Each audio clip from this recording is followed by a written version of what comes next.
చింతలపాలెం మండలంలో భూభారతి సమావేశం జరుగుతుండగా తన భూమిని వేరే వ్యక్తులకు పట్టా చేస్తున్నారనే ఆవేదనతో రెవెన్యూ అధికారుల ముందు నాగరాజు అనే రైతు పెట్రోల్ పోసుకున్నాడు.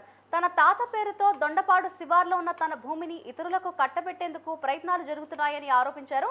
అంతేకాకుండా భూమిని కూడా కబ్జా చేశారని, ఎన్నిసార్లు ఆఫీస్ చుట్టూ తిరిగినా ఎవరూ పట్టించుకోకపోవడం లేదని అన్నారు. ఇక తనకు న్యాయం జరగాలని కోరినా న్యాయం జరగట్లేదని, అందుకే ఆత్మహత్యా ప్రయత్నం చేశానని అన్నాడు.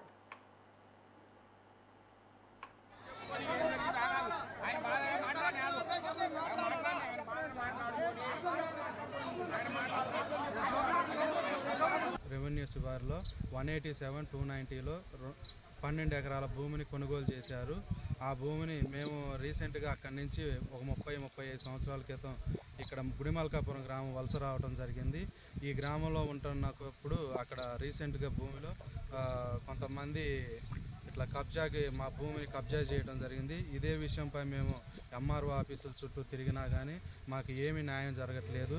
ఈ విషయంపై మీరే న్యాయం చేకూర్చాలని నేను మనస్ఫూర్తిగా కోరుతున్నాను. రెవెన్యూ శివారులో 187-290లో 12 ఎకరాల భూమిని కొనుగోలు చేశారు. ఆ భూమిని మేము రీసెంట్గా అక్కడి నుంచి ఒక 30-35 సంవత్సరాల క్రితం ఇక్కడ గుడిమల్కాపురం గ్రామం వలస రావడం జరిగింది. ఈ గ్రామంలో ఉంటున్నప్పుడు అక్కడ రీసెంట్గా భూమిలో కొంతమంది